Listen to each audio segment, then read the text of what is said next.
شام کے سائے گہرے پڑ رہے تھے جب وہ سبانجی یونیورسٹی پہنچی۔ سبانجی عمرہ کی جامع تھی۔ وہاں 4 ماہ کے ایک سیمسٹر کی فیس بھی $10,000 سے کم نہ تھی۔ شہر سے دور مضافات میں واقع وہ قدرے گولائی میں تعمیر کردہ عمارت بہت پرسکون سی دکھتی تھی۔ چونکہ وہ جگہ استنبول شہر سے تقریباً 45 منٹ کے فاصلے پر تھی، اس لیے سبانجی میں ڈے اسکالرز نہیں ہوتے تھے۔ اس کے تمام طلباء و طالبات بشمول ہارلے نور جیسے لوگوں کی، جن کے گھر استنبول میں ہی تھے، ہاسٹل میں رہائش تھی۔ یونیورسٹی کی عمارت سے دور برف سے ڈھکے میدانوں میں ایک جگہ تھوڑے تھوڑے فاصلے پر اونچی عمارتیں کھڑی تھیں۔ وہ ان کے رہائشی ڈارم بلاکس تھے۔ انگریزی حرف ایل کی صورت کھڑی 3 منزلہ عمارتیں، جن کے کمروں کے آگے بالکنیاں بنی تھیں۔ 6 کمرے ایل کی ایک لکیر پر تھے اور 6 کمرے ایل کی دوسری لکیر پر۔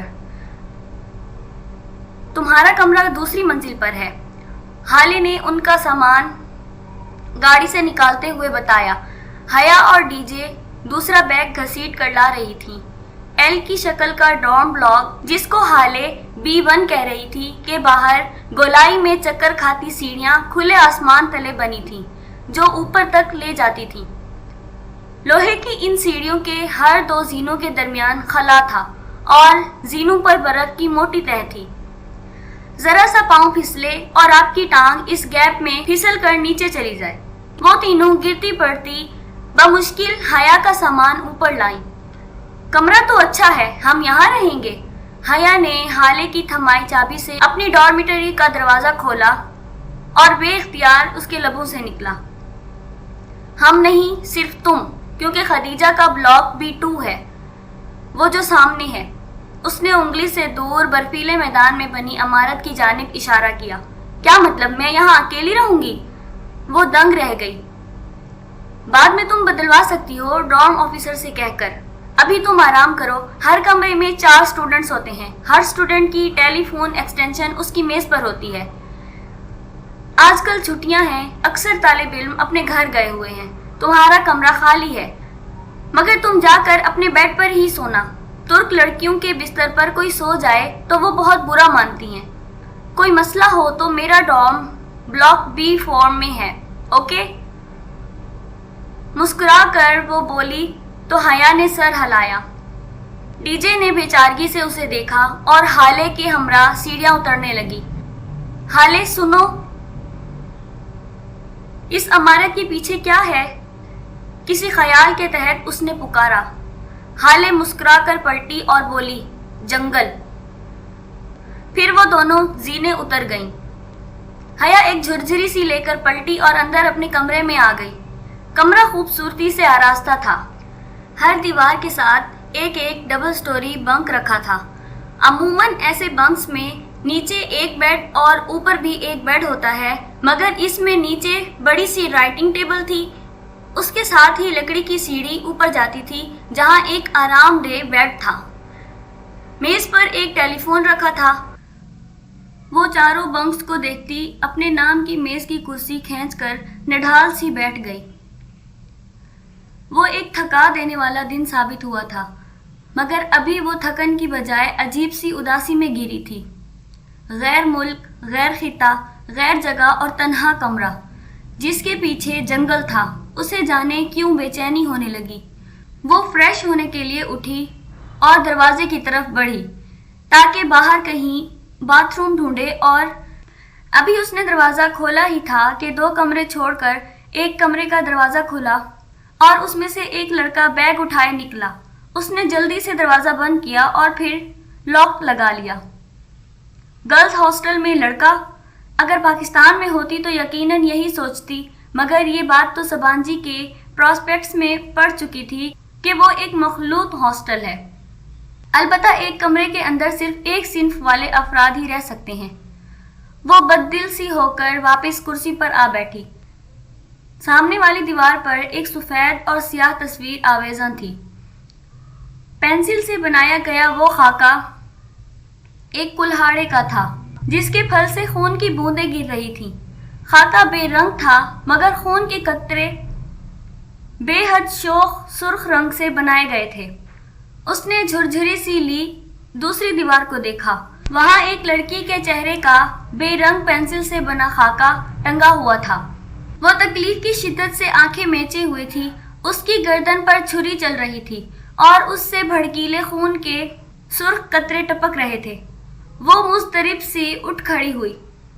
ان تصاویر والی دیواروں کے ساتھ لگے بنک کے میز پر بہت سے چاقو اور چھریاں قطار میں رکھے تھے، ہر سائز، ہر قسم اور ہر دھار کا چاقو، جن کے لوہے کے پھل مدھم روشنی میں بھی چمک رہے تھے۔ وہ یکدم بہت خوف زدہ ہو کر باہر لپکی۔ کوریڈور میں بہت اندھیرا تھا۔ دور نیچے برف سے ڈھکے میدان دکھائی دے رہے تھے۔ وہ تیزی سے سیڑھیوں کی جانب بڑھی۔ جیسے ہی اس نے پہلے زینے پر قدم رکھا، اوپر چھت پر لگا بلب ایک دم جل اٹھا۔ وہ ٹھٹک کر رکی اور گردن گھمائی۔ کوریڈور خالی تھا، وہاں کوئی نہیں تھا۔ پھر بلب کس نے جلایا؟ اس کی گردن کی پشت کے بال بھی کھڑے ہو گئے۔ دھڑکتے دل کے ساتھ وہ پلٹی اور زینے اترنے لگی۔ تب ہی ایک دم ٹھا کی آواز کے ساتھ اوپر کوئی دروازہ بند ہوا۔ اس نے پتھر بن جانے والے خوف سے پیچھے مڑ کر نہیں دیکھا اور تیزی سے سیڑھیاں پھلانگتی چلی گئی۔ آخری زینے سے اتر کر اس نے جیسے ہی برف زار پر قدم رکھا، اوپر بالکنی میں جلتا بلب بجھ گیا۔ باہر زور و شور سے برف گر رہی تھی۔ تازہ پڑتی برف سے اس کے قدم پھسلنے لگے تھے۔ سفید سفید گالے اس کے بالوں اور جیکٹ پر آ ٹھہرے تھے۔ وہ گرتے پڑتے ڈی جے کے بلاک B2 کی طرف بڑھ رہی تھی۔ اسے پہلی بار اپنی مانگی گئی کسی دعا پر پچھتاوا ہوا تھا۔ کاش آج یہ برف نہ پڑتی۔ B2 کی دوسری منزل کی بالکنی میں وہ دم لینے کو رکی۔ اسے منزل یاد تھی مگر کمرے کا نمبر بھول چکا تھا۔ اس نے ہونٹوں کے گرد ہاتھوں کا پیالہ بنا کر زور سے آواز دی، ڈی جے تم کہاں ہو؟ D J. ایک دروازہ جھٹ سے کھلا اور کسی نے ہاتھ سے پکڑ کر اسے اندر کھینچا۔ اگر تم 2 منٹ مزید تاخیر کرتی تو میں مر چکی ہوتی حیا۔ ڈی جے بھی اس کی طرح ہی تنہا اور خوف زدہ لگ رہی تھی، مگر اس کمرے میں آ کر حیا کا سارا خوف اڑن چھو ہو چکا تھا۔ ڈرو مت، تمہارے لیے ہی تو آئی ہوں۔ مجھے پتا تھا تم اکیلی ڈر رہی ہوگی، ورنہ میرا کیا ہے، میں تو کہیں بھی رہ لیتی ہوں۔ وہ لاپرواہی سے شانے اچکا کر بولی، پھر بے اختیار جمائی روکی۔ خوف ختم ہوا تو نیند طاری ہونے لگی۔ مگر ڈی جے، میں سوؤں گی کدھر؟ ان 3 خالی بیڈز پر کانٹے بچھے ہوئے ہیں کیا؟ ڈی جے نے کہا۔ مگر حالے نے کہا تھا کہ ترک لڑکیاں۔ فی الحال یہاں نہ حالے ہے اور نہ ہی ترک لڑکیاں۔ ڈی جے نے پھر اس کی بات کاٹی۔ مگر اللہ تو دیکھ رہا ہے نا۔ غیر ملک میں اس کا سویا ہوا خوف خدا جاگ اٹھا تھا، اور مجھے امید ہے کہ اللہ تعالیٰ حالے کو پتہ نہیں لگنے دے گا۔ اب بستر میں گھسو اور سو جاؤ۔ خدا جانے مجھے کس پاگل کتے نے کاٹا تھا جو ترکی آ گئی۔ آگے جھیل، پیچھے جنگل، اتنی وحشت۔ ڈی جے کمبل میں لیٹے لیٹے بڑبڑائی جا رہی تھی۔ نیند سے تو وہ بھی بے حال ہونے لگی تھی، سو ڈی جے کے قریبی بنک کی سیڑھیاں پھلانگ کر اوپر کمبل میں لیٹ گئی۔ حیا، وہ کچی نیند میں تھی جب ڈی جے نے اسے پکارا۔ اس کی پلکیں اتنی بوجھل تھی کہ انہیں کھول نہیں پا رہی تھی۔ سامنے والے کمرے میں نا بڑے ہینڈسم لڑکے رہتے ہیں، میں نے انہیں کمرے میں جاتے دیکھا ہے۔ اچھا، اس کا ذہن غنودگی میں ڈوب رہا تھا۔